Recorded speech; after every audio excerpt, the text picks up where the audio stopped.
So one of the things that you're taught as you grow up is that you should never spend more than 30% of your income on housing. And, this is an old adage people have mentioned time and time again. And Zillow decided to do a study on this exact question. Like, hey, how much would a minimum wage worker have to work, or how many roommates would they have to have in order to keep the percentage of their income that they're putting towards housing under 30%. So here's what they found. A new Zillow study says that renters who make minimum wage have two options to keep rent under 30% of their income. Either find 3 roommates with 2 people per bedroom, or work 4 full-time jobs. 4. A minimum wage earner would need to work 4 full-time jobs to afford housing in the traditional sense, which means keeping it 30% or less of your income. Wow. So they go on to say Zillow analyzed 50 largest cities in the U.S. looking at the local minimum wage compared to rent price increases, and found workers in cities that have set higher minimum wages fare better even where rent is more expensive than the national average. See, that's an interesting point right there that we should reflect on for a second.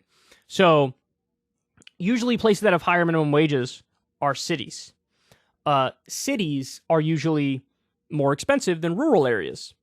But what they're saying they found in the study is minimum wage worker is better off in the city, even though they have higher rent, because that higher minimum wage makes it so that you still end up spending a lower percentage of your income on housing than if you were in a rural area with a very low minimum wage. That's interesting. So this is the report right here. They go on to say that I think Austin, Texas is actually the worst in the entire country. In cities with a $7.25 an hour minimum wage, an average of over 3.5 full-time workers are needed to make the typical 2-bedroom rental affordable. In cities with minimum wages set higher than that, an average of 2.5 full-time minimum wage workers are needed to make the typical 2-bedroom rental affordable, despite many of these cities having higher than average rents.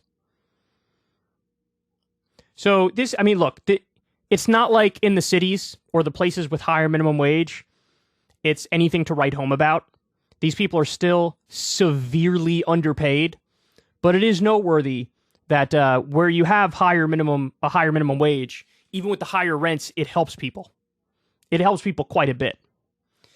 And you remember all the old facts. We brought this up time and time again, but if the minimum wage was just equal to what it was in the 1960s, accounting for inflation, it would be over $10 an hour today. If it kept up with productivity of the worker, it would be over $20 an hour today. They've done the research where they look into raising the minimum wage and how it affects unemployment, because the standard conservative response is we can't have a higher minimum wage because then so many people will be laid off. Because if you tell a small business, hey, we're going to force you to pay your worker more, they can't afford to pay the worker more, they'll just lay them off, is the old response that conservatives give. Well, they've done studies into this, and it turns out places where they have raised the minimum wage, there hasn't been an increase in unemployment.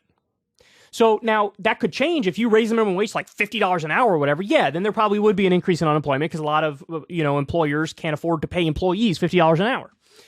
But with the raises that we're talking about, you haven't seen the increase in unemployment. And so they're just incorrect. They're just wrong. But more importantly, this whole category of working poor, it should not exist. This isn't controversial for me to say this. If you work full time, you should make enough money to survive. Period.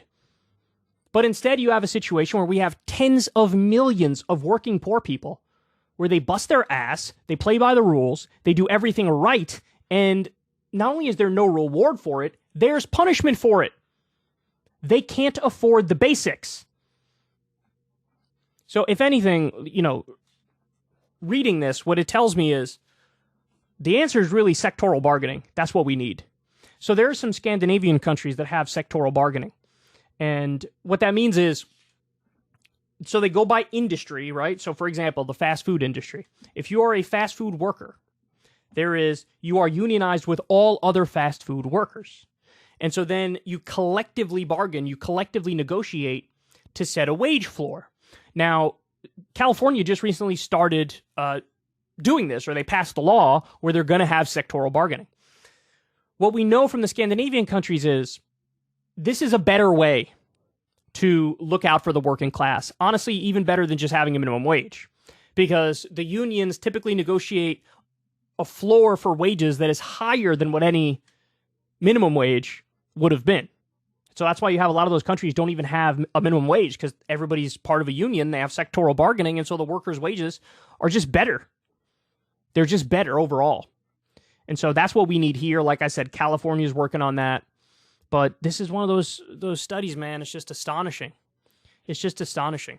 What was there was another fact that I'm blanking on at the moment. Post it in the comment section if you remember it. But I don't think a minimum wage worker can afford even a studio apartment in any state in the country.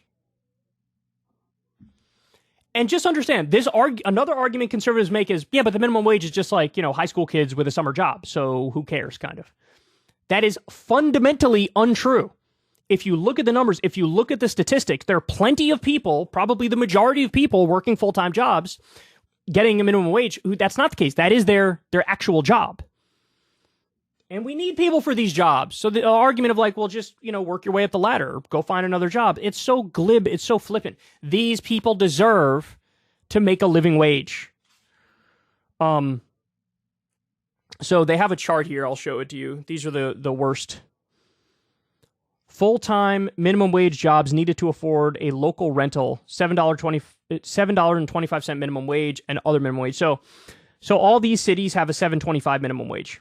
So Austin, Texas is the worst in the country, then Atlanta, then Charlotte, then Nashville, then Dallas, then Raleigh. Then you have Miami. They have a higher minimum wage. They have an $11 minimum wage there, but it's still pretty rough to make ends meet. And then you go down the list here. So it's ugly, dude. It's ugly. And by the way, this the methodology of this was taken from, they used the minimum wage data from the Economic Policy Institute. And so that's, super legit, super reputable. Now, I don't know how anybody, I don't care what your political ideology is, I don't know how anybody could read this and think like the status quo is acceptable. The status quo is understandable. Or, it's something you should defend. That strikes me as beyond absurd.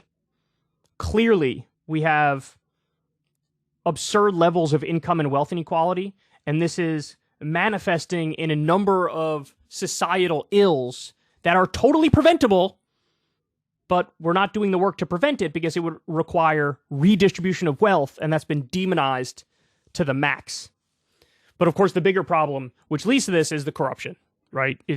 Corporations basically own the government, and so they are the last group of people in the country that want a higher minimum wage, and so they flex their power, they buy the politicians, and they block any movement in the right direction.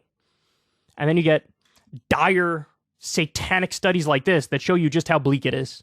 If you want to see me and Crystal Ball interview legends like Noam Chomsky, Cornel West, and more, subscribe to Crystal, Kyle, and Friends on Substack. $5 a month gets you the video version a day early. Remember, we take 0 ad dollars for this podcast. Or you can sign up on Substack for free and get the audio version a day later. Link in the video description box below.